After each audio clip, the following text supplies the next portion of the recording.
चलिए आज का लेक्चर शुरू करने जा रहे हैं और इसमें हम पढ़ने वाले हैं कि थ्री फेज जो ट्रांसफार्मर होता है उसका कनेक्शन हम लोग किस तरह से करते हैं, है ना। आपको पता ही है कि ट्रांसफार्मर के अंदर में दो तरह की वाइंडिंग होती है, प्राइमरी वाइंडिंग और सेकेंडरी वाइंडिंग। ठीक है, ये प्राइमरी वाइंडिंग और सेकेंडरी वाइंडिंग जो होता है वो वाइंडिंग के अंदर में कनेक्शन किस तरह का होता है उसी के बारे में हम लोग जानकारी हासिल करने वाले हैं। ठीक है, तो हेडिंग डाल लेंगे आप सभी लोग कि तीन चरण ट्रांसफार्मर का कनेक्शन, इंग्लिश में बोलेंगे थ्री फेज ट्रांसफार्मर कनेक्शन। ठीक है, थ्री फेज ट्रांसफार्मर कनेक्शन पढ़ने जा रहे हैं। तो कुल मिलाकर 6 तरह का कनेक्शन हम लोग करते हैं। कितने करते हैं? 6 तरह से कनेक्शन करते हैं। पहला होता है हमारा स्टार टू स्टार, है ना। स्टार टू स्टार कनेक्शन होगा, मतलब प्राइमरी में भी स्टार होगा और सेकेंडरी में भी स्टार होगा। प्राइमरी कनेक्शन भी स्टार होगा, सेकेंडरी भी स्टार होगा। दूसरा होगा delta two delta, delta two delta connection, primary भी डेल्टा और सेकेंडरी भी डेल्टा, है ना। आप इस तरह से ट्रांसफार्मर का कोर आप जानते हैं कि ये कोर हो गया, यहाँ पे जो वाइंडिंग होता है प्राइमरी वाइंडिंग होता है और यहाँ पे जो वाइंडिंग होता है ये सेकेंडरी वाइंडिंग होता है। तो इन्हीं की बात कर रहा है। तो पहला स्टार टू स्टार भी कर सकते हैं, दूसरा डेल्टा टू डेल्टा भी कर सकते हैं और तीसरा स्टार डेल्टा। स्टार डेल्टा, एगो स्टार होगा और एक होगा हमारा डेल्टा होगा, इसको स्टार डेल्टा बोलेंगे। दूसरा है डेल्टा स्टार, डेल्टा होगा और एक स्टार होगा हमारा। चौथा हो गया, पांचवा होगा स्टार इंटरकनेक्टेड सिस्टम। क्या बोल रहा है? स्टार इंटरकनेक्टेड सिस्टम, ये भी कर सकते हैं। और छठा होगा star stock connection, Scott connection होता है। ठीक है, क्या होगा छठा? Scott connection. ठीक है, तो चलिए ये 6 तरह के जो हम लोग कनेक्शन पढ़ने जा रहे हैं, एक एक करके सबके बारे में हम लोग जानकारी हासिल कर लेते हैं। ठीक है, तो आइए सबसे पहले हम लोग पढ़ेंगे। पहला नंबर पे हमारा star to star connection, star to star connection हम लोग पढ़े जा रहे हैं। ठीक है, आप देखिए यहाँ पे जो वाइंडिंग की गई है स्टार टू स्टार कनेक्शन है। ठीक है, अब स्टार टू स्टार कनेक्शन में क्या होता है आइए समझते हैं हम लोग। ठीक है, अब यहाँ पे देखिए कह रहा है कि स्टार टू स्टार, मतलब ये स्टार का सिंबल होता है, ऐसे ही होता है स्टार ना, इस तरह से स्टार होता है। आप स्टार्टिंग में पढ़े होंगे, आपको मालूम होगा। ठीक है, स्टार टू स्टार कनेक्शन में प्राथमिक, प्राइमरी और सेकेंडरी दोनों वाइंडिंग को स्टार में आकार में जोड़ा जाता है। कह रहा है कि स्टार टू स्टार में जो प्राइमरी होगा और जो सेकेंडरी होगा दोनों को हम लोग स्टार स्टार में जोड़ते हैं। ठीक है, तो यहाँ पे 3 तरह का हमारे पास कोर दिया हुआ है ना। प्राइमरी सेकेंडरी, प्राइमरी सेकेंडरी मतलब 3 फेज है ना, तो पहला फेज, दूसरा फेज और तीसरा फेज, है ना। कह कि इस कॉन्फ़िगरेशन में प्रत्येक फेज की वाइंडिंग का एक सिरा एक कॉमन न्यूट्रल पॉइंट से जुड़ा होता है, जबकि दूसरा सिरा लाइन से कनेक्ट होता है। आप समझिए इस बात को। स्टार जो कनेक्शन हम करते हैं तो आपको मालूम है ना कि स्टार में न्यूट्रल वायर यहां से बाहर निकलता है। कहां से? बीच वाला से ये न्यूट्रल होता है और बाकी हमारा आर वाई और बी होता है। यही 3 फेज हुआ, आर वाई बी फेज हो गया और ये एन न्यूट्रल हो गया। ठीक है, तो कह रहा है कि इस तरह के कॉन्फ़िगरेशन में कह रहा है कि एक जो सिरा आता है ना वो कॉमन न्यूट्रल पॉइंट से जुड़ा रहता है। तो ऊपर वाला की बात करें, प्राइमरी साइड की हम बात करें, तीनों प्राइमरी का, तो देखिए यहाँ पे ये न्यूट्रल है। ठीक है, अब न्यूट्रल वाला तार ये गया हुआ है, यहाँ तक गया है ना। आप जरा ध्यान से देखना, इस वाले तार में यहां से कनेक्शन किया गया, इसका भी जो इसके अंदर में गया है न्यूट्रल हो गया। फिर आगे बढ़ा तार, फिर इसमें भी कनेक्ट हुआ है, फिर आगे बढ़ के इसमें भी कनेक्ट हुआ है। मतलब इस सब का एक सिरा कॉमन न्यूट्रल पॉइंट से जुड़ा हुआ है और बाकी फेज से जुड़ा हुआ है। बाकी पॉइंट किससे हुआ है?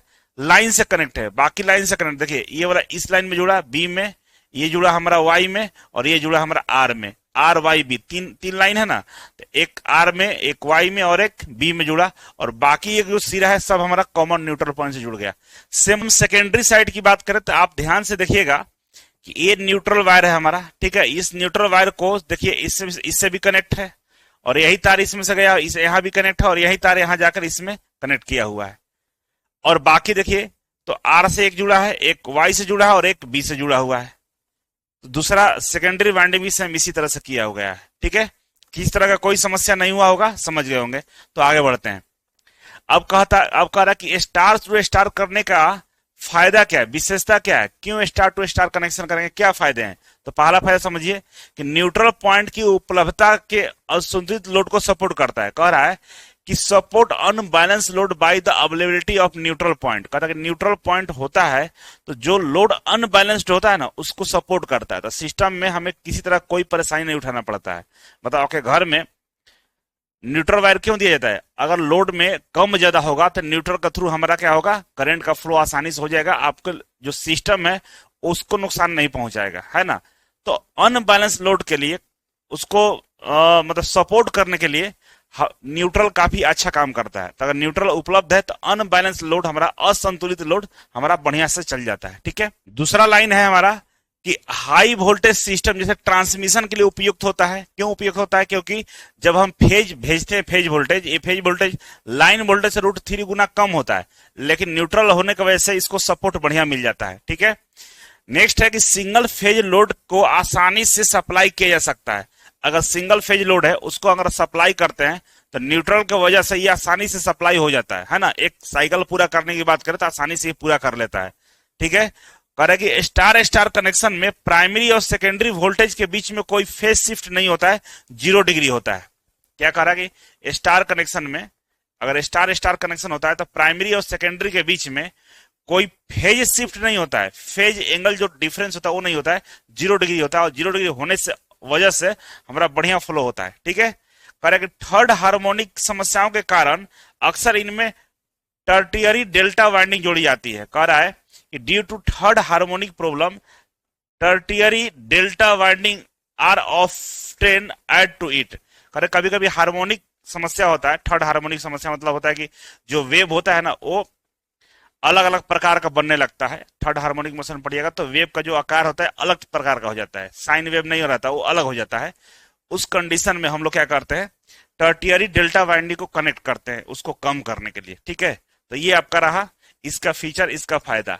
अब इसके बाद हम आगे बढ़ते हैं तो इसके और भी फायदे अभी दिया जा रहा है। देखिए नेक्स्ट फायदा क्या है कि थर्ड हार्मोनिक मूल आवृत्ति का 3 गुना होता है। कह रहा है कि थर्ड हार्मोनिक जो होता है मूल जो फ्रीक्वेंसी है उसका 3 गुना होता है। अगर हम इंडिया की बात करें तो 50 हर्ट्ज जो होता है तो 50 हर्ट्ज का 3 गुना कर लीजिए तो कितना हो जाएगा, 150 हो जाएगा।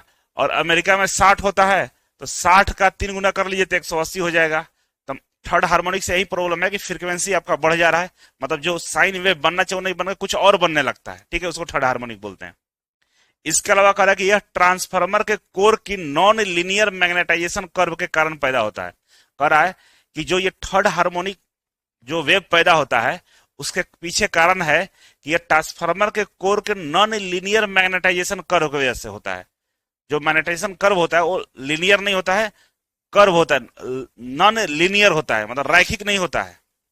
उसके वजह से थर्ड हार्मोनिक आवृत्ति पैदा होता है जो हमारे लिए सही नहीं होता है। डेल्टा कनेक्शन जैसे स्टार डेल्टा या डेल्टा स्टार में third harmonic current delta loop के अंदर सर्कुलेट हो जाता है और सिस्टम को प्रभावित नहीं करता है। अब कह रहा है कि अगर डेल्टा कनेक्शन हम लोग रखते हैं तो थर्ड हार्मोनिक मोशन जो बनता है इसी लूप में ये घूमते रहता है, बाहर नहीं निकल पाता, इसी लूप में ये खत्म हो जाता है। लेकिन स्टार में क्या होता है, स्टार में इसको बाहर निकलने का मौका मिल जाता है क्योंकि न्यूट्रल के साथ ये बाहर निकल जाता है जो हमारे सिस्टम तक पहुंच सकता है। या किसी एक फेज को यहां से निकालिएगा न्यूट्रल के साथ में तो आपके सिस्टम तक पहुंचकर नुकसान पहुंचाता है। लेकिन वही डेल्टा की बात करें तो थर्ड हार्मोनिक इसी डेल्टा में घूम कर रह जाता है। ठीक है, यहाँ पे एक ये नुकसान का विषय है। ठीक है, कह रहा है कि स्टार स्टार कनेक्शन में उच्च लाइन वोल्टेज जैसे 132 किलो वोल्ट 220 किलो वोल्ट के लिए फेज वोल्टेज कम जाता है जिससे इंसुलेशन पर कम दबाव पड़ता है, इसलिए कोर और वाइंडिंग का डिजाइन सरल होता है। कह रहा है कि स्टार स्टार कनेक्शन में हम लोग जो उच्च लाइन वोल्टेज जो होता है ना 132 केवी 220 केवी, इसके लिए जो फेज वोल्टेज होता है वो कम होता है। लाइन वोल्टेज में √3 गुना ज्यादा होता है फेज से, तो कम होने से वजह से क्या होता है कि इंसुलेशन पर कम दबाव पड़ता है। जितना ज्यादा इस यहाँ पे फेज वोल्टेज रहेगा उतना ही हमारा इंसुलेशन मजबूत करना पड़ेगा तार का। लेकिन फेज वोल्टेज कम होने की वजह से क्या होता है कि इंसुलेशन पे लोड कम पड़ता है और उसके वजह से हमारा जो डिजाइनिंग वाला काम होता है वो सरल होता है, ज्यादा डिजाइन इसमें नहीं करना पड़ता है। रीजन क्या है कि हमारा जो स्टार कनेक्शन है। ठीक है, अब यहाँ पे दे रखा है कि जो फेज है, जो फेज है वो कितना होता है भाई, जो फेज वोल्टेज होता है, फेज जो वोल्टेज होता है ये लाइन वोल्टेज का 1/3 होता है, ठीक है ना, रूट रूट अंदर 1/3, तो कह सकते हैं कि फेज इंटू √3 इक्वल टू होता है हमारा लाइन, भी लाइन वोल्टेज, ठीक है ना। तो लाइन वोल्टेज जो होता है √3 गुना ज्यादा होता है फेज वोल्टेज से, है ना। √3 इंटू फेज वोल्टेज, इसको इधर गुना कर दीजिए तो हो जाएगा ना, √3 फेज वोल्टेज होता है हमारा लाइन वोल्टेज, मतलब लाइन वोल्टेज हमेशा ज्यादा होता है। लेकिन करंट के मामला में line current is equal two phase current होता है, लेकिन स्टार स्टार कनेक्शन में लाइन करंट और फेज करंट बराबर होता है। लेकिन वही हम बात करें वोल्टेज के टर्म में, तो फेज वोल्टेज और लाइन वोल्टेज अलग अलग होता है। लाइन वोल्टेज √3 गुना ज्यादा होता है फेज वोल्टेज से, ठीक है। चलो यहां तक पहुंच गए आप लोग, तो आगे बढ़ते हैं हम। अब आगे देखिए, आगे क्या है हमारा, दूसरा नंबर आ गए हम ट्रांसफार्मर में डेल्टा डेल्टा। अब पढ़ेंगे हम लोग delta delta connection in transformer, ठीक है। ट्रांसफार्मर का जब डेल्टा डेल्टा कनेक्शन होगा उस कंडीशन को हम लोग पढ़ने जा रहे हैं। तो देखिए ये डेल्टा डेल्टा कनेक्शन है, ये मान लीजिए हमारा प्राइमरी साइड है और ये हमारा सेकेंडरी साइड है। आप देखिए इस तरह से डेल्टा में हम लोग कनेक्ट करते हैं किसको, वाइंडिंग को। कह रहा कि ट्रांसफार्मर में डेल्टा डेल्टा कनेक्शन एक प्रकार का 3 फेज ट्रांसफार्मर कनेक्शन है, सही है, 3 फेज कनेक्शन है, जिसमें प्राथमिक वाइंडिंग और सेकेंडरी वाइंडिंग दोनों डेल्टा के आकार में जुड़ा रहता है, दोनों डेल्टा के आकार में जुड़ा रहता है, ठीक है। अब इसका की पॉइंट्स, इंपॉर्टेंट पॉइंट्स को नोट डाउन कर लेते हैं। तो पहला देखिए पॉइंट्स क्या है कि वोल्टेज और करंट में संबंध, अगर हम दोनों को डेल्टा के डेल्टा में कनेक्ट करेंगे तो वोल्टेज और करंट के बीच में क्या संबंध रहेगा। तो पहला संबंध समझिए कि प्राथमिक और द्वितीयक मतलब प्राइमरी और सेकेंडरी वोल्टेज के बीच फेज अंतर शून्य होता है या 180 डिग्री के पोलैरिटी पे होता है। कह रहा है कि प्राइमरी और सेकेंडरी के बीच में, प्राइमरी वाइंडिंग और सेकेंडरी वाइंडिंग के बीच में जो फेज एंगल होगा, जो फेज एंगल होगा या तो 0 डिग्री होगा, 0 डिग्री होगा तो भी यहीं पे होगा, या 180 डिग्री होगा, 180 डिग्री होगा। तो देखिए वेव ऐसे चलता है, यहाँ पे 0 डिग्री हुआ हमारा और यहाँ पे हमारा 180 डिग्री हुआ, तो दोनों तो लीनियर ही है ना, दोनों लीनियर है। तो कह सकते हैं कि फेज अंतर शून्य होता है, क्यों, क्योंकि दोनों तो एक ही लाइन पे है, तो फेज अंतर हमारा 0 रहता है। तो प्राइमरी और सेकेंडरी वाइंडिंग के बीच में जो फेज अंतर होता है 0 होता है, क्यों होता है, क्योंकि या तो 180 डिग्री होगा नहीं तो 0 डिग्री होगा। इसीलिए पोलैरिटी की बात करें, मतलब अगर पोलैरिटी की बात करें उल्टा भी रहेगा तो ये हमारा सेम रहता है, ठीक है। अब कह रहा है यहाँ पे कि लाइन जो वोल्टेज होगा वो फेज वोल्टेज के बराबर रहता है, किस में, डेल्टा में। पीछे वाला में क्या था, स्टार में लाइन करंट और फेज करंट सेम था, लेकिन यहाँ पे लाइन वोल्टेज और फेज वोल्टेज सेम है, लेकिन यहाँ पे लाइन जो करंट है √3 गुना फेज करंट है, √3 गुना फेज करंट है। तो याद करने के लिए एक जगह हम आपको लिख देते हैं कि पीछे वाला था स्टार वाला में, स्टार वाला में क्या था कि जो लाइन करंट था वो हमारा फेज करंट के बराबर था, ठीक है। और वोल्टेज की बात करें तो जो लाइन वोल्टेज था वो हमारा √3 इंटू फेज वोल्टेज था, क्या था, फेज वोल्टेज था। ये कौन था, स्टार वाला में। डेल्टा वाला की बात करें तो डेल्टा वाला में क्या हो रहा है कि जो लाइन वोल्टेज है वो हमारा फेज वोल्टेज के बराबर है, लेकिन वही करंट की बात करें तो लाइन करंट है वो हमारा √3 गुना फेज करंट के बराबर है। मतलब ए वाला फॉर्मूला ध्यान दीजिएगा और यहाँ पर ये वाला फॉर्मूला है, तो स्टार में अप्लाई होता है वोल्टेज के लिए और डेल्टा में अप्लाई होता है करंट के लिए। इस वाले रिलेशन को आप लोग ध्यान में रखेंगे, कभी पूछ देगा तो आपको याद रहना चाहिए, ठीक है। चलो आगे बढ़ते हैं। तो यहाँ पे इसका लाभ क्या होगा भाई, लाभ के बारे में बताया गया कि लाभ इसका क्या होगा। तो कह रहा है कि लाभ इसका कि तृतीय हार्मोनिक करंट डेल्टा लूप में प्रभावित होता है, जिससे आउटपुट वर्क फ्रॉम विकृत कम होती है। कह रहा है कि डेल्टा कनेक्शन की वजह में थर्ड हार्मोनिक मोशन जो होता है, थर्ड हार्मोनिक जो हमारा वेव होता है वो इसी लूप में घूमते हुए खत्म हो जाता है। इस वजह से जो आउटपुट में हमें जो वेव मिलता है वो हमारा काम का होता है, ज्यादा लॉस नहीं होता है, ठीक है। असंतुलित लोड को सहन करने की क्षमता अच्छी होती है। कह रहा है कि असंतुलित लोड को सहन करने की क्षमता इस पे भी ठीक ठाक होता है हमारा, ठीक है। न्यूट्रल के अभाव में कारण भू संपर्क ग्राउंड फॉल्ट सुरक्षित रहता है। कह रहा है कि न्यूट्रल तो इसमें है नहीं, और न्यूट्रल रहेगा तो हम क्या करते हैं, ग्राउंडिंग करते हैं, अर्थिंग करते हैं। और यहाँ पर न्यूट्रल नहीं है, उससे फायदा क्या होगा कि न्यूट्रल की वजह से जो नुकसान हमारा होने वाला था वो बच जाएगा, क्योंकि न्यूट्रल है नहीं। तो न्यूट्रल वाला सिस्टम हमारा है नहीं, तो न्यूट्रल वाला सिस्टम में जो नुकसान था वो हमारा बच जाएगा। ठीक है, डिसएडवांटेज क्या है, तो कह रहा है कि न्यूट्रल पॉइंट उपलब्ध नहीं होता है, इसलिए इसके कनेक्शन में सिंगल फेज लोड को सप्लाई देना मुश्किल होता है। कह रहा है कि इसमें तो क्या होता है कि न्यूट्रल है नहीं, तो सिंगल फेज सप्लाई इसमें देना काफी मुश्किल वाला काम होता है। ठीक है, कह रहा है कि यदि एक वाइंडिंग खराब हो जाए तो पूरा ट्रांसफार्मर बंद हो जाता है। अगर मान लीजिए एक वाइंडिंग ये ब्रेक कर गया तो ये लूप ही खत्म हो जाएगा ना, ये लूप में पूरा करंट ही नहीं फ्लो करेगा।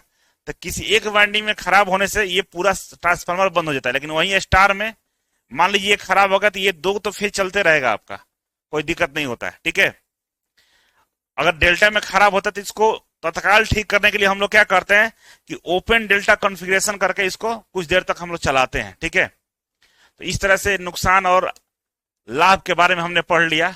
उपयोग क्या होता है इसका भाई, तो उपयोग कह रहा है कि उच्च पावर ट्रांसमिशन में हम लोग करते हैं, बहुत दूर तक पावर का ट्रांसमिशन करना होता है, उसमें हम इसका प्रयोग करते हैं। दूसरा पॉइंट बोल रहा है कि जहां लोड संतुलित हो और न्यूट्रल की आवश्यकता न हो, करके जहां पर लोड संतुलित रहता है और न्यूट्रल की आवश्यकता नहीं होता वहां हम इसका उपयोग करते हैं। एक पॉइंट हम इसमें यह पढ़ रहे थे कि असंतुलित लोड को सहन करने की क्षमता अच्छी होती है, क्षमता तो अच्छी होती है लेकिन यूज नहीं किया जाता है, दिक्कत होता है ना। असंतुलित लोड पर ये ज्यादा बढ़िया काम नहीं करता है, सहन कर लेगा लेकिन बढ़िया काम नहीं करेगा। ठीक है, समझ रहे हैं ना। तो यहाँ पर उस पॉइंट को क्लियर किया है कि जहां लोड संतुलित हो वहीं पर हम न्यूट्रल का हम क्या करेंगे, कह रहा है कि जहां लोड संतुलित हो और न्यूट्रल की आवश्यकता ना हो वहां पर हम इसका उपयोग करेंगे। मतलब लोड संतुलित हो, न्यूट्रल का आवश्यकता नहीं हो, वहां पर हम इसका प्रयोग कर सकते हैं। अगर लोड असंतुलित हो और न्यूट्रल की आवश्यकता हो तो वहां पर इसका प्रयोग हम लोग नहीं करेंगे। इसके अलावा कह रहा है कि यह कनेक्शन मुख्य रूप से भारी इंडस्ट्रियल लोड और हाईवी वोल्टेज एप्लीकेशन में प्रयोग किया जाता है। कहाँ यूज करते हैं हम लोग, तो जहां पे भारी इंडस्ट्रियल लोड हो, बहुत ज्यादा हैवी लोड हो इंडस्ट्री का, या हाई वोल्टेज एप्लीकेशन हो, वहां हम लोग इसका उपयोग करते हैं। नोट करके लिखा होगा कि यदि एक वाइंडिंग खराब हो जाती है तो ओपन डेल्टा कनेक्शन का उपयोग करके सिस्टम को चालू रखा जाता है, हालांकि इसकी क्षमता घटकर 57% हो जाती है। कह रहा है कि डेल्टा कनेक्शन में एक कोई तार खराब हो जाता है तो हम लोग ओपन ये वाला भी शेप लेके चलते हैं। अब ये एगो खराब हो गया तो हम लोग ये वाला भी कर्व ले लेंगे या ऐसे कर लेंगे। ठीक है, मान लो ये खराब हो गया तो ऐसे कर लेंगे, ओपन है, इसको ओपन डेल्टा कनेक्शन बोलते हैं। इस वाले कंडीशन को लेकर हम लोग सिस्टम को कुछ देर तक चलाए रखते हैं। बहुत हमेशा नहीं चलेगा, ज्यादा लोड बर्दाश्त नहीं करेगा, लेकिन जब खराबी आ गया तो मेंटेनेंस करने में टाइम लगेगा, तब तक हम लोग ओपन डेल्टा कनेक्शन के माध्यम से हम लोग क्या करते हैं, सिस्टम को चला कर रखते हैं। लेकिन देखिए लगभग आधा हमारा क्या होता है, इफिशियंसी कम हो जाती है, मात्र 57% ही इफिशियंसी दे पाता है, जो हमारे लिए नुकसान का सौदा है। ठीक है, तो चलिए आइए अब हम लोग पढ़ेंगे तीसरा नंबर ट्रांसफार्मर में स्टार डेल्टा कनेक्शन के बारे में। क्या पढ़ने जा रहे हैं, अब रहेगा हमारा स्टार टू डेल्टा। तो प्राइमरी में देखिएगा यहाँ पर तो स्टार है और सेकेंडरी में हमारा डेल्टा कनेक्शन किया हुआ है। ठीक है, इसीलिए बोलेंगे कि ये ट्रांसफार्मर का जो कनेक्शन है स्टार टू डेल्टा कनेक्शन है। प्राइमरी वाइंडिंग में स्टार है और सेकेंडरी वाइंडिंग में हमारा डेल्टा कनेक्शन किया गया है। इसकी क्या खास बात है आइए समझते हैं। तो कह रहा है कि थ्री फेज ट्रांसफार्मर में स्टार और डेल्टा कनेक्शन का उपयोग वोल्टेज को स्तर को ठीक करने के लिए, करंट के वितरण में, डिस्ट्रीब्यूशन ऑफ करंट में और हार्मोनिक प्रबंधन के लिए किया जाता है। हार्मोनिक प्रबंधन का मतलब हार्मोनिक को कम करने के लिए हम लोग ऐसा करते हैं। क्यों करते हैं, क्योंकि जैसे एक साइड डेल्टा आता है तो हार्मोनिक इसी में कम हो जाता है, हार्मोनिक इसी में घूम कर खत्म हो जाता है, इसलिए हार्मोनिक का भी प्रबंधन हम करते हैं, व्यवस्था करते हैं कि हार्मोनिक से कोई डिस्टरबेंस ना हो। ठीक है, अब हो रहा है कि प्राइमरी वाइंडिंग जो इनपुट होता है वो स्टार में जुड़ा रहता है। अब देखिए प्राइमरी वाला स्टार में जुड़ा हुआ है और सेकेंडरी कह रहा है कि डेल्टा में जुड़ा रहता है, सेकेंडरी हमारा डेल्टा में जुड़ा हुआ है। लेकिन फेज शिफ्ट की बात करें यहाँ पे तो कह रहा है कि सेकेंडरी साइड का वोल्टेज प्राइमरी से 30 डिग्री पीछे चलता है, मतलब प्राइमरी का वोल्टेज आगे चलता है और सेकेंडरी का वोल्टेज पीछे चलता है। पीछे कितना डिग्री, तो 30 डिग्री ये पीछे चलता है ना। तो प्राइमरी का वोल्टेज आगे और सेकेंडरी का वोल्टेज 30 डिग्री पीछे चलता है। अगर वोल्टेज अनुपात की बात करें तो प्राइमरी अपन सेकेंडरी कर देंगे तो VL1 है ना, लाइन वोल्टेज की बात कर रहे हैं, VL1 लाइन वोल्टेज अपन VL2 लाइन वोल्टेज।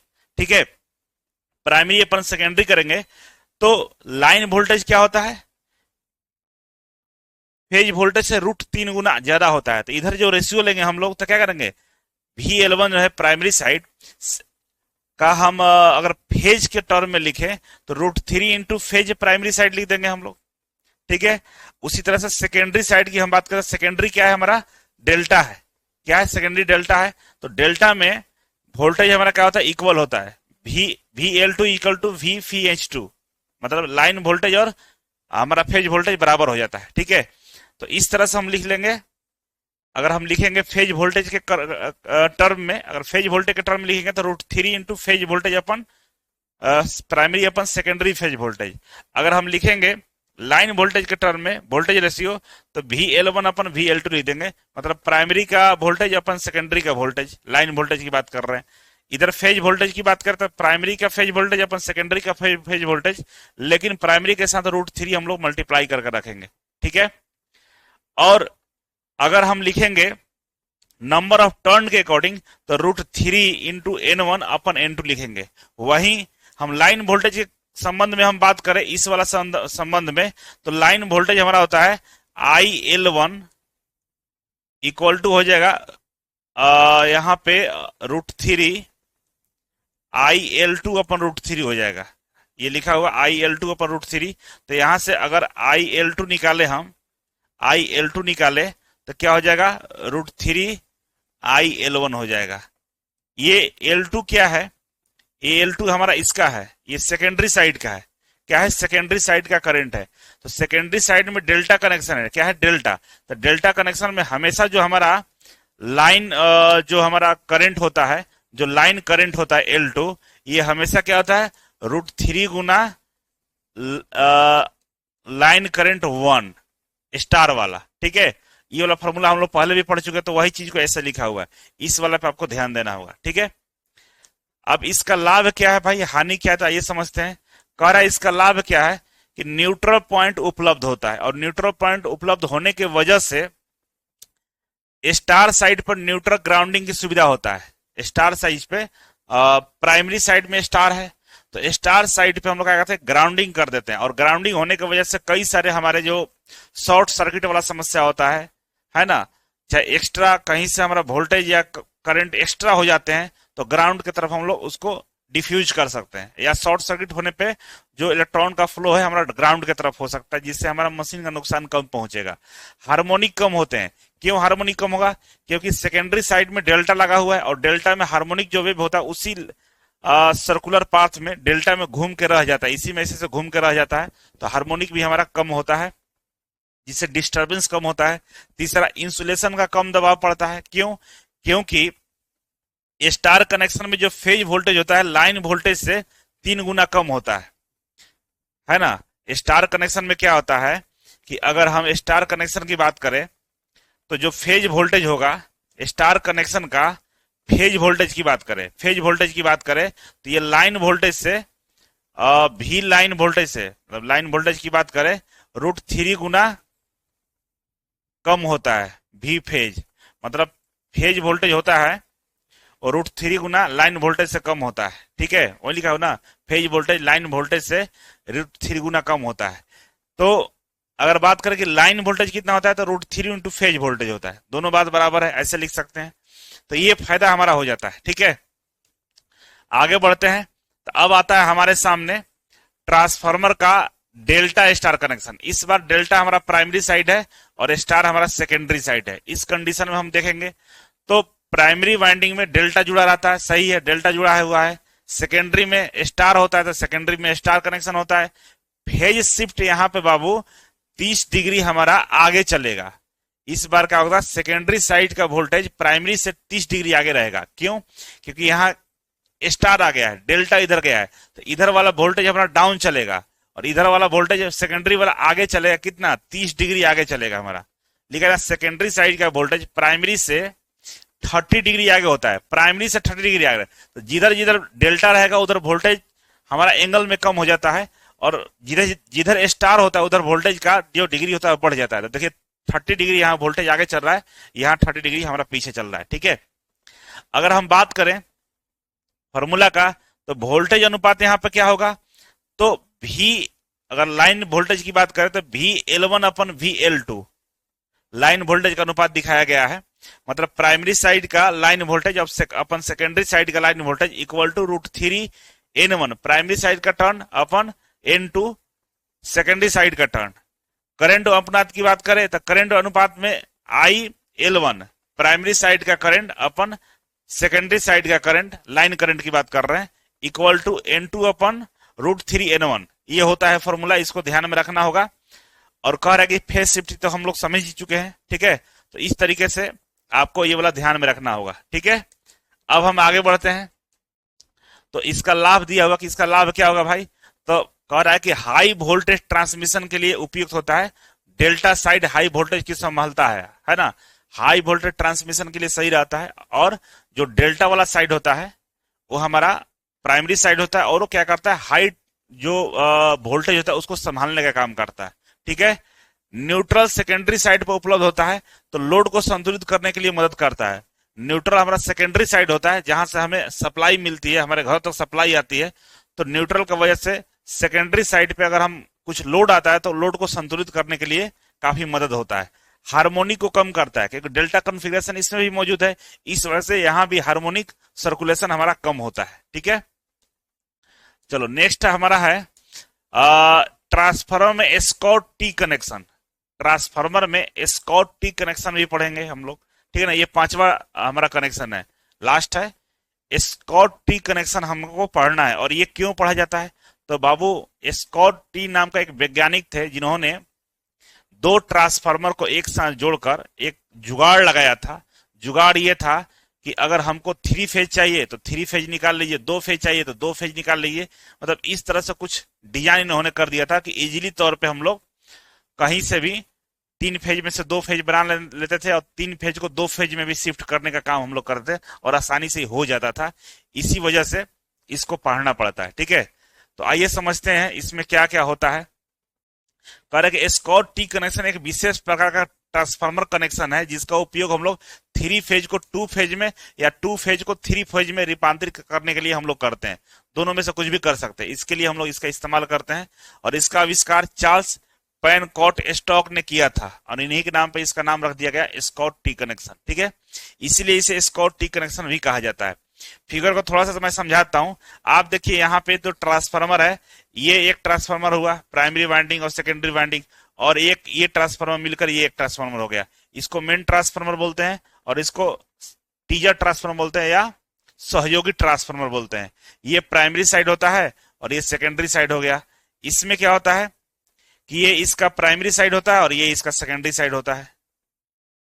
अब इसमें जो नंबर ऑफ टर्न होता है सेकेंडरी साइड में, वही नंबर ऑफ टर्न यहां भी होता है, इसमें भी होता है, मतलब ई वाला में, ठीक है। और एक बात कि इधर अगर ध्यान से देखिएगा तो ये जो सहयोगी ट्रांसफार्मर है, जिसको टीजर ट्रांसफार्मर बोलते हैं, इसका जो कनेक्शन है ना, ये 3 मेन लाइन से जुड़ा हुआ है, आर वाई बी से जुड़ा हुआ है। देखिए आर वाई और बी से जुड़ा हुआ है। लेकिन वही बात करें मेन ट्रांसफार्मर का, ये जो मेन ट्रांसफार्मर है ये केवल 2 फेज से जुड़ा हुआ है, एक वाई और बी से जुड़ा हुआ है, बस आर से तो ये नहीं जुड़ा हुआ है, वाई और बी से ये मेन ट्रांसफार्मर जुड़ा हुआ है हमारा। लेकिन वही टर्शियरी जो सहयोगी ट्रांसफार्मर वो तीनों 3 फेज से जुड़ा हुआ है, ठीक है। अब यहाँ पे इसको हम लोग आगे और डिटेल्स में समझते हैं इसमें और क्या क्या होता है। तो चलिए एक एक करके हम लोग समझते हैं। कह रहा है कि एस्कॉर्ट टी कनेक्शन का उद्देश्य क्या है भाई, उद्देश्य क्या है, तो 3 फेज को 2 फेज में सप्लाई करना, पहला तो ये उद्देश्य है। या इसका उल्टा कर दिया, 2 फेज को 3 फेज में करना, ये उद्देश्य हो गया।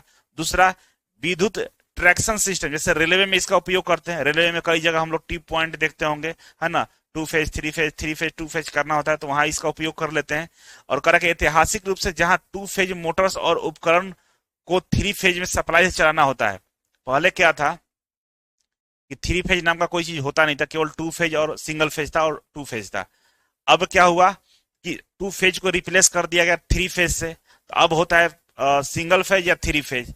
लेकिन जो पुराने मशीनें हैं, जो ऐतिहासिक तौर पर मशीनें हमारे पास रखी गई है, जो 2 फेज पर चलती थी, उसको कैसे चलाएंगे, तो यही वाला जो सिस्टम है टी एस्कॉर्ट सिस्टम से हम लोग चला लेते हैं। क्या करते हैं, 3 फेज को 2 फेज में कन्वर्ट करके हम पुराना सिस्टम को चला लेते हैं, ठीक है। तो ये उपयोग होता है। अब कह रहा है कि स्टॉक टी कनेक्शन का संरचना कैसा होता है भाई, structure of escort T connection. तो कह रहा है कि इसमें 2 अलग अलग ट्रांसफार्मर होते हैं। एक होता है मेन ट्रांसफार्मर जिसको प्राइमरी सेंटर टाइप बोलते हैं, और एक होता है टीजर ट्रांसफार्मर जिसको प्राइमरी लाइन वोल्टेज से जुड़ा रहता है, जो प्राइमरी लाइन वोल्टेज जुड़ा रहता है। दो ट्रांसफार्मर है, एक मेन ट्रांसफार्मर है और टीजर ट्रांसफार्मर है। ठीक है, यहां तक समझ गए होंगे। तो हम आगे बढ़ते हैं। तो आगे बढ़िएगा तो देखिए यहाँ पर फिगर दिख रहा होगा, इसको समझाएंगे आपको। तो सबसे पहले समझिए प्राइमरी ट्रांसफार्मर। प्राइमरी ट्रांसफार्मर क्या होता है भाई? जो सेंटर टाइप होता है। कह रहा है कि प्राइमरी जो होता है 3 फेज सप्लाई से जुड़ा रहता है। मेन ट्रांसफार्मर कह रहा है, प्राइमरी मतलब मेन ट्रांसफार्मर की बात कर रहा है। तो कह रहा है कि मेन ट्रांसफार्मर 3 फेज सप्लाई से जुड़ा रहता है। मेन ट्रांसफार्मर का जो प्राइमरी साइड होता है 3 फेज सप्लाई से जुड़ा रहता है, और सेकेंडरी सेंटर टाइप जो 2 फेज आउटपुट देता है। देखिए ये मेन ट्रांसफार्मर है, ठीक है। और कह रहा है कि मेन ट्रांसफार्मर जो प्राइमरी साइड होता है, प्राइमरी साइड हमारा इसका इधर वाला होगा। तो ये आर वाई और बी मान लेते हैं। तो मेन ट्रांसफार्मर हमारा ये है, ठीक है, मतलब ये दोनों मिलाकर मेन है, प्राइमरी और सेकेंडरी। तो ये कह रहा है कि ये मेन लाइन से जुड़ा रहता है। प्राइमरी बहुत बढ़िया, मेन लाइन से जुड़ा हुआ है।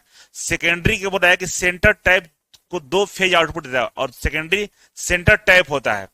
देखिए ये सेकेंडरी है, ये इसका सेकेंडरी है। टीजर का ये प्राइमरी और ये सेकेंडरी है, इसका ये प्राइमरी और ये इसका सेकेंडरी है। लेकिन सेकेंडरी का होता है सेंटर टाइप रहता है, और यहां से 2 फेज मिलता है, 1 फेज और ये 2 फेज, ये 2 फेज मिलता है। लेकिन एक यहाँ पे आपको दिख रहा होगा, लेकिन ये फेज नहीं है। आप देखिए तार सेम इसी में आया हुआ है, एक ही तार है। तो यहाँ पे जो आपका 3 पॉइंट दे रहा है, 1 2 3 पॉइंट है, लेकिन फेज हमारा 2 है। तो 3 वायर आउटपुट है, लेकिन फेज कितना हमारा? 2 फेज है। 2 फेज और 3 आउटपुट है हमारा, ठीक है। ये समझ गए। दूसरा जो ट्रांसफार्मर होता है जिसको टीजर ट्रांसफार्मर बोलते हैं, तो इसमें क्या होता है कि प्राइमरी 3 फेज 2 लाइनों से जुड़ा रहता है। प्राइमरी 3 फेज की 2 लाइनों से जुड़ा रहता है। तो आप यहां पर देखिए ध्यान से, तो टीजर वाला में, टीजर इसको बोलते हैं हम लोग टीजर ट्रांसफार्मर, ठीक है। तो टीजर ट्रांसफार्मर कर रहा है कि 3 फेज की 2 लाइन से जुड़ा रहता है। देखिए एक आर हो गया और एक वाई हो गया। ये जो है ट्रांसफार्मर यही दोनों से जुड़ा है। और नीचे वाला जो है आर वाई और बी, ये बी हमारा मेन ट्रांसफार्मर में जुड़ा हुआ है। तो कह सकते हैं कि 2 से ही जुड़ा हुआ है हमारा, ठीक है। और सेकेंडरी जो होता है मेन ट्रांसफार्मर के सेंटर टाइप से जुड़ा रहता है, और सेकेंडरी वाला होता है, ये प्राइमरी हो गया ये हमारा, ये सेकेंडरी साइड वाला जो होता है। तो कह रहा है कि मेन ट्रांसफार्मर कौन सा? ये मेन ट्रांसफार्मर है। मेन ट्रांसफार्मर का जो सेकेंडरी साइड है इसके सेंटर टाइप से जुड़ा रहता है। देखिए यह सेंटर टाइप है, इससे जुड़ा रहता है, जुड़ा हुआ है ना, ठीक है ना। तो सेकेंडरी जो साइड होता है वो मेन ट्रांसफार्मर के सेंटर टाइप से जुड़ा रहता है हमारा, ठीक है। तो इसमें और क्या समझने वाली बात है? समझने वाली बात यह है कि जो टीजर ट्रांसफार्मर की प्राथमिक वोल्टेज रेटिंग होती है, जो मुख्य ट्रांसफार्मर वोल्टेज की रेटिंग का √3/2 या 0.166 होती है। नोट करके एक पॉइंट को नोट कर लेना है। क्या नोट करना भाई? कि जो टीजर ट्रांसफार्मर की प्राथमिक वोल्टेज रेटिंग होती है, ठीक है ना, जो मुख्य ट्रांसफार्मर वोल्टेज रेटिंग का √3/2 या 0.866 होता है। तो कह रहा है कि जो मेन ट्रांसफार्मर, इसको मेन ट्रांसफार्मर बोलते हैं। मेन, ये मेन क्या है? ट्रांसफार्मर है ये वाला, ठीक है। इसका ये 8.6% ही होता है। कितना होता है? 8.6% होता है। कौन? टीजर। एक बार फिर से मैं दोहरा देता हूं, इसका जो वोल्टेज होगा, इसके वोल्टेज का इसके अंदर में जो वोल्टेज होता है वो 8.6% ही होता है। मान लीजिए इसमें 100 वोल्ट है, 100 वोल्ट है, तो इसमें कितना वोल्ट होगा? 86.6 वोल्ट ही होगा, ठीक है। ये कह रहा है, ठीक है, ध्यान में रहेगा। इसका बहुत सारा कैलकुलेशन होता है, लेकिन कैलकुलेशन के सवाल नहीं है, बस आप याद रखिएगा पॉइंट्स को। अब यहाँ पे है कि टी स्कॉट टी कनेक्शन का जो कार्य सिद्धांत है वो क्या है? तो कह रहा है कि स्कॉट टी का जो कार्य सिद्धांत है, तो main transformer line to neutral voltage पर काम करता है। मेन ट्रांसफार्मर जो होता है किसका? स्कॉट टी कनेक्शन का मेन ट्रांसफार्मर की बात कर रहा है। तो कह रहा है कि लाइन टू न्यूट्रल वोल्टेज पर काम करता है। लाइन और न्यूट्रल इसमें दोनों होता है। Teaser transformer line to line voltage पर काम करता है, ठीक है ना। दो ट्रांसफार्मर, एक टीजर है, एक मेन ट्रांसफार्मर है। ऊपर वाला टीजर था, नीचे वाला मेन था। तो मेन तो न्यूट्रल और लाइन दोनों पर काम करता है। तो 2 कनेक्शन होते हैं, न्यूट्रल और लाइन होता है। लेकिन टीजर ट्रांसफार्मर होता है उसमें केवल लाइन टू लाइन कनेक्शन किया जाता है, ठीक है। दोनों ट्रांसफार्मर के आउटपुट को इस तरह से जोड़ा जाता है कि 90 डिग्री फेज अलग वोल्टेज प्राप्त होता है, जैसा कि 2 फेज सिस्टम में होता है। कह रहा है कि 3 फेज हमारा आउटपुट मिलता है, ठीक है। 3 फेज, सॉरी, इनपुट रहता है हमारा। इनपुट 3 फेज देते हैं, लेकिन कुछ इस तरह से कनेक्शन करते हैं कि जो कनेक्शन होता है हमारा 90 डिग्री फेज शिफ्ट होता है और 2 फेज ही मिलता है हमें, 2 फेज कनेक्शन हम लोग प्राप्त कर लेते हैं। कुछ इस तरह से हम लोग अरेंजमेंट करते हैं उसके अंदर में, ठीक है। कि 3 फेज हमारा इनपुट तो है, लेकिन आउटपुट हम टू फेज ही निकालते हैं। आप फिगर में भी देखे होंगे, है ना। आप फिगर में देखिएगा, पहला फिगर में आपको मैं दिखाया था, यहाँ पे देखिए, पहला फिगर में क्या था हमारा, यहाँ पे था, यहाँ पर देखिए, ये यहाँ पर 2 फेज मिल रहा है, देखिए 2 फेज ही हम लोग निकाल पाते हैं बाहर, लेकिन सप्लाई हमारा 3 फेज है, 1 2 3, 3 फेज सप्लाई करते हैं, 2 फेज बाहर निकालते हैं। इस तरह से कुछ हम लोग कनेक्शन करने का काम करते हैं, ठीक है।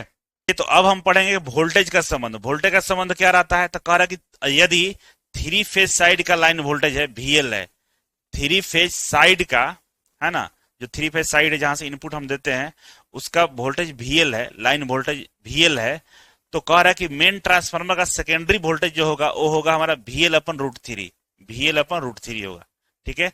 और टीजर ट्रांसफार्मर में जो सेकेंडरी वोल्टेज होगा वो VL/2 होगा, ठीक है। तो इसको ध्यान रखिएगा कि मेन ट्रांसफार्मर VL/√3 और जो टीजर ट्रांसफार्मर वो VL/2 होता है, ठीक है। यहां तक समझ गए होंगे आप लोग। ये वाला आपका सिलेबस में नहीं है, ये डिप्लोमा में है, इसको प्रूव करना पड़ता है, इसी से प्रूव करके हम लोग ये बनाते हैं, ठीक है, जरूरत नहीं है। अब आगे बढ़ते हैं हम लोग। तो कह रहा है कि स्कॉट टी कनेक्शन का लाभ, benefits of the Scott T connection. क्या बेनिफिट्स होता है भाई, तो कह रहा है कि 3 फेज से संतुलित 2 फेज आउटपुट मिलता है हमारा। पहला बेनिफिट है कि 3 फेज से 2 फेज हमको मिल जाता है। कोई घूर्णनशील उपकरण, रोटरी उपकरण नहीं होता है, इसलिए ये रख रखाव थोड़ा सा इसको कम करना पड़ता है। दक्षता अच्छी होती है, मतलब इफिशियंसी अच्छा होता है, क्योंकि इसमें कोई मूविंग पार्ट्स नहीं होता है ना। रेलवे ट्रैक्शन सिस्टम उपयोगी होता है, जहां पर एक फेज लोड को 3 फेज में सप्लाई से चलाना होता है। रेलवे ट्रैक्शन सिस्टम में सिंगल फेज कई सारे लोड पे चलता है, कई सारा लोड होता है जो सिंगल फेज से चलता है, और हमारा रेलवे में 3 फेज सप्लाई होता है, तो 3 फेज को सिंगल फेज में करके हम लोग चलाने का काम करते हैं, ये फायदा होता है। कह कि स्कॉट टी कनेक्शन का नुकसान क्या है, तो नुकसान ये है कि ट्रांसफार्मर साइज में बड़ा होगा, क्योंकि दो ट्रांसफार्मर होता है हमारा, वहां पर 2 ट्रांसफार्मर बनाना पड़ता है, एक ही के अंदर में 2 ट्रांसफार्मर बना हुआ है, तो साइज में बड़ा हो जाता है। केवल संतुलित लोड के लिए उपयुक्त होता है, अन्यथा वोल्टेज असंतुलित हो सकता है। कह रहा है कि संतुलित लोड पर यह बढ़िया काम करता है, अगर लोड असंतुलित रहेगा तो वोल्टेज का आपका नुकसान हो सकता है, ठीक है। क्या हो सकता है, वोल्टेज का नुकसान हो सकता है। हम लोग पढ़ेंगे बैक टू बैक टेस्ट या समनर परीक्षण, बैक टू बैक टेस्ट या समनर टेस्ट, इसके बारे में पढ़ेंगे। ये क्या होता है, तो ये टेस्ट जो होता है इफिशियंसी को ये टेस्ट करता है, और आपके कई सारे इसमें जो अलग अलग सिस्टम होते हैं ट्रांसफार्मर में, इफिशियंसी के अलावा टेम्परेचर को भी ये टेस्ट करने में ये काम आता है, ठीक है। इफिशियंसी, रेगुलेशन और टेम्परेचर, ये तीनों तरह का टेस्ट करने के लिए हम लोग इसका प्रयोग करते हैं। लिखा गया है कि यह परीक्षण ट्रांसफार्मर की दक्षता, इफिशियंसी, नियमन, रेगुलेशन और पूर्ण भार, ताप वृद्धि, टेम्परेचर राइज को मापने के लिए किया जाता है, ठीक है। याद रखिएगा, पूछेगा कि बैक टू बैक टेस्ट या समनर टेस्ट किस लिए किया जाता है, तो तीनों याद रखिएगा, इफिशियंसी, रेगुलेशन और टेम्परेचर, तीनों में से कोई होगा वही आंसर आपका होगा, ठीक है। कह रहा कि यह तभी संभव है जब 2 समान आइडियल ट्रांसफार्मर उपयोग किया जाए। कब हम लोग मेजर करेंगे, तो 2 आइडियल ट्रांसफार्मर हो। आइडियल ट्रांसफार्मर का मतलब कि उसमें किसी तरह का कोई लॉसेस ना हो, आयरन लॉस, कॉपर लॉस या किसी तरह का कोई गड़बड़ी नहीं हो, दोनों एकदम आइडियल हो, बढ़िया काम करे, मतलब हमें 100% एफिशिएंसी वाला ट्रांसफार्मर है, उस कंडीशन में ये टेस्ट को व्यवस्था किया गया, ठीक है। तो टेस्ट का अरेंजमेंट की बात करें तो कह रहा कि 2 समान ट्रांसफार्मर लिया जाता है, दोनों की प्राइमरी वाइंडिंग समानांतर पैरेलल में जोड़ी जाती है, दोनों की जो प्राइमरी वाइंडिंग होती है वो पैरेलल में जोड़ी जाती है, और दोनों की सेकेंडरी वाइंडिंग को श्रेणी में जोड़ते हैं, लेकिन विपरीत फेज में, अपोजिट फेज में जोड़ देते हैं, ठीक है। एक ही फेज में नहीं जोड़ेंगे, एक दूसरे को उल्टा फेज में जोड़ेंगे। सेकेंड प्राइमरी समानांतर में, सेकेंडरी श्रेणी क्रम में, सीरीज में जोड़ते हैं, ठीक है। प्राइमरी को निर्धारित वोल्टेज एवं आवृत्ति की सप्लाई दी जाती है, कह रहा कि प्राइमरी को निर्धारित वोल्टेज की सप्लाई दी जाती है, फ्रीक्वेंसी और वोल्टेज प्राइमरी को हम निर्धारित जो किए वो देते हैं, ठीक है। प्राइमरी में करेंगे तो सेकेंडरी में ऑटोमेटिक हो जाता है हमारा, सेकेंडरी में पता चल जाता है। तो कह रहा है कि काम कैसे करता है हमारा, तो कह रहा है कि जब दोनों ट्रांसफार्मर समान रूप से जुड़े रहते हैं तो एक ट्रांसफार्मर के सेकेंडरी दूसरे के सेकेंडरी को पूरा लोड करंट प्रवाहित करता है। कह रहा है कि अगर सब दोनों सही से कनेक्शन किया रहता है तो पहला का जो सेकेंडरी वोल्टेज है दूसरे के सेकेंडरी वोल्टेज में ट्रांसफर हो जाता है, क्योंकि आपस में जुड़ा हुआ है, primary to primary, secondary to secondary. तो किसी एक ट्रांसफार्मर में सप्लाई आया, उसका सेकेंडरी दूसरे वाला का सेकेंडरी में क्या कहता है, ट्रांसफर कर देता है। तो कह रहा है कि इस प्रकार दोनों ट्रांसफार्मर पूरा लोड स्थित बन जाती है, लेकिन सप्लाई बहुत कम शक्ति ली जाती है। कह रहा है कि इस तरह से दोनों ट्रांसफार्मर में पूर्ण शक्ति बन जाती है, फुल लोड कंडीशन आ जाता है ना। लेकिन हम क्या करते हैं, ये काम हम लोग कम सप्लाई या कम शक्ति पर काम कर लेते हैं, है ना। दो ट्रांसफार्मर को एक साथ चला लेते हैं, सप्लाई हम वहीं रखते हैं, हम कम सप्लाई पे दो ट्रांसफार्मर को फुल लोड की स्थिति में चला लेते हैं, ठीक है। अब इसमें मीटर लगा होता है, मीटर का रोल क्या होता है, तो जो W1 मीटर होता है, ये दोनों ट्रांसफार्मर के आयरन लॉस, कोर लॉस को दर्शाता है। W1 जो मीटर होता है, दोनों ट्रांसफार्मर के अंदर में जो आयरन लॉस होता है, जिसको कोर लॉस बोलते हैं, कोर लॉस को ये क्या करता है, मेजर करने का काम करता है। W2 क्या था, दोनों ट्रांसफार्मर के फुल लोड कॉपर लॉस के बारे में, तांबे के नुकसान के बारे में बताता है, ठीक है। चलिए अब क्वेश्चन ये है, देखिए पूछा हुआ क्वेश्चन है कि ट्रांसफार्मर पर बिना भार उष्मा संचालन परीक्षण किसके माध्यम से किया जाता है। No load heat conduction test on transformer is done through AC परीक्षण, एसी टेस्ट की ओसी टेस्ट की कोर बैलेंस परीक्षण, क्या समनर परीक्षण। तभी आपने पढ़ा कि हम लोग बैक टू बैक, है ना, या समनर परीक्षण की बात करें कि जिसमें हमारा उष्मा टेम्परेचर को परीक्षण करना हो, है ना। तो टेम्परेचर को परीक्षण करने के लिए हम लोग समनर परीक्षण करते हैं, ठीक है ना। तो यहाँ पर देख लीजिए शॉर्ट में दे दिया गया कि ओसी टेस्ट करेंगे। ये ओसी टेस्ट और एसी टेस्ट के बारे में आगे आगे हम लोग पढ़ने वाले हैं, ठीक है। घबराने का सकता नहीं है, शॉर्ट फॉर्म है वो। तो ये आयरन लॉस को ज्ञात करने के लिए हम लोग क्या करते हैं, ओसी टेस्ट करते हैं। और एसी टेस्ट कब करते हैं हम लोग, तो कॉपर लॉस को हम लोग क्या करते हैं, फाइंड आउट करने के लिए हम लोग एसी टेस्ट करते हैं। लेकिन टेम्परेचर और एफिशिएंसी मेजर करने के लिए हम लोग कौन सा टेस्ट करते हैं, तो समनर टेस्ट करते हैं, जिसको बैक टू बैक हम लोग बोलते हैं। तो ये एफिशिएंसी और टेम्परेचर दोनों को टेस्ट करने के लिए, राइज को ज्ञात करने के लिए मेजर किया जाता है, ठीक है। एफिशिएंसी और टेम्परेचर में बदलाव होता है, उसको ज्ञात करने के लिए इसको हम लोग उपयोग में लाते हैं। नेक्स्ट है कि निम्नलिखित में से कौन सा परीक्षण करके एक बड़े ट्रांसफार्मर की पूर्ण भार स्थिति के तहत दक्षता ज्ञात की जाती है। दक्षता किससे ज्ञात करती है, तभी हम तो पढ़े हैं। दक्षता ज्ञात करने के लिए हमारे पास एक ही तो है, ये टेस्टिंग और सैपनर, है ना। सैपनर परीक्षण से हम लोग करते हैं, ठीक है। और इसका आंसर हमारा क्या होगा, दूसरा हो जाएगा।